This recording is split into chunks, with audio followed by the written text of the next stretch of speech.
സമൂഹത്തിൽ ഒരുപാട് പ്രയാസപ്പെടുന്ന, ഒരുപാട് ജോലിക്കൊക്കെ പോകുന്ന, ഒരുപാട് ദൂരമൊക്കെ പോയി പഠിക്കുന്ന കുട്ടികൾ, അങ്ങനെ പല നിരവധി മേഖലകൾ പ്രവർത്തിക്കുന്ന പെൺകുട്ടികളുണ്ട്.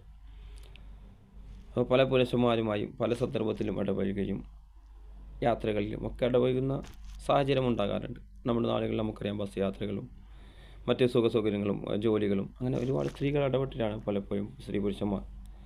അപ്പോൾ സ്ത്രീകൾ പ്രത്യേകം ശ്രദ്ധിക്കേണ്ടത്, നിങ്ങളെ വലയിൽ വീഴ്ത്താൻ വേണ്ടി, നിങ്ങളെ ഭാര്യമാരുള്ളവർ പോലും, ഭർത്താക്കന്മാരുള്ള സ്ത്രീകളെ പോലും വശീകരിക്കാൻ വേണ്ടി, വലയിൽ വീഴ്ത്താൻ വേണ്ടി, തൻ്റെ ആവശ്യത്തിന്, തൻ്റെ ഇച്ഛയ്ക്ക് വേണ്ടി ഉപയോഗിക്കാൻ വേണ്ടി പല മോഡലുകൾ, പല വിധത്തിലായിട്ടും, പല കമൻറ്റുകളിലായിട്ടും, പല രീതികളിലായിട്ടും നിങ്ങളുടെ അടുപ്പം കാണിക്കും. നമുക്കറിയാം, ഏതൊരു പുരുഷനും ഏതൊരു സ്ത്രീക്കും അറിയാം സ്വന്തം ശരീരം, അവളുടെ മറഞ്ഞ ഭാഗങ്ങൾ, അതുപോലെ അവളുടെ ശരീരം, അതൊക്കെ ഒരു ആൾ സ്പർശിക്കണമെങ്കിൽ, എവിടെയെങ്കിലും ഒന്ന് തൊടണമെങ്കിൽ, എവിടെയെങ്കിലും ഒന്ന് സ്പർശിക്കണമെങ്കിൽ അവളുടെ ഹൃദയത്തിൽ ആദ്യം തൊടാതെ, അവളുടെ ഹൃദയത്തിൽ അഗാധമായി സ്പർശിക്കാതെ അവളുടെ ഒരു ഫോട്ടോ പോലും ഒരു പുരുഷനും കിട്ടില്ല.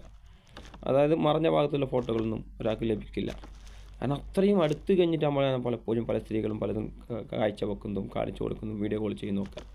അപ്പോൾ പ്രത്യേകം സ്ത്രീകൾ മനസ്സിലാക്കേണ്ടത്, അപ്പോൾ പല ചതിക്കുയിലും വീണ ശേഷം, ഒരുപാട് കാലശേഷം ചതിക്കുയിൽ അകപ്പെട്ടു എന്നാണ് പലപ്പോഴും പല സ്ത്രീകളും മനസ്സിലാക്കുന്നത്. അല്ലെങ്കിൽ ചതിച്ച് വിവാഹം ചെയ്ത്, അല്ലേ, അങ്ങനെ പ്രേമിച്ച് വിവാഹം ചെയ്തൊക്കെ പിന്നീട് അവളെ ഒരുപാട് മർദ്ദിക്കുന്നതും ക്രൂരമായി അവളോട് പെരുമാറുന്നതും മദ്യപിക്കാൻ വേണ്ടി നിർബന്ധിക്കുന്നതും അങ്ങനെയുള്ള വീഡിയോകളും പോസ്റ്റുകളും നമ്മൾ കാണാറുണ്ട്. അപ്പോൾ നമ്മൾ അഗാധം മനസ്സിലാക്കേണ്ടത്, ചതിക്കുയിൽ വീഴുന്നതിന് മുമ്പേ നമ്മൾ മനസ്സിലാക്കണം എങ്ങനെയാണ് സ്വഭാവം, എങ്ങനെയാണ് ഇതൊക്കെ നമ്മൾ പ്രത്യേകം കെയർ ചെയ്യണം. കാരണം നമ്മൾ ചതിക്കപ്പെടാൻ ചാൻസ് കൂടുതലാണ് സ്ത്രീകൾ. അപ്പോൾ പല കമൻറ്റുകളും പറയും, അവർ ഗുഡ് മോർണിംഗ് അയക്കും, സമയത്തിന് ഗുഡ് നൈറ്റ് അയക്കും, സമയത്തിന് നല്ല നല്ല കമൻറ്റുകൾ പറയും, നല്ല വാക്ക്. നിങ്ങൾ വിചാരിക്കുന്നുണ്ട് നിങ്ങളെ ഏറ്റവും സ്നേഹിക്കുന്നത് കൊണ്ടാണെന്ന്? ഒരിക്കലും അങ്ങനെ ചിന്തിക്കരുത്. നിങ്ങളെ മാതാപിതാക്കളെക്കാൾ, നിങ്ങളെ ഭർത്താവിനേക്കാളൊക്കെ ഭയങ്കരമായ സ്നേഹം നിങ്ങളുടെ കാമുകനുണ്ടെന്ന് നിങ്ങൾ വിചാരിക്കുകയാണോ? അങ്ങനെയുള്ള കാമുകൻ, പിന്നീട് ചില കാമുകന്മാർ പറയുന്നില്ലേ, എനിക്ക് കാഴ്ചവെച്ചതൊക്കെ എൻ്റെ സുഹൃത്തിന് കൊടുക്കണമെന്ന്.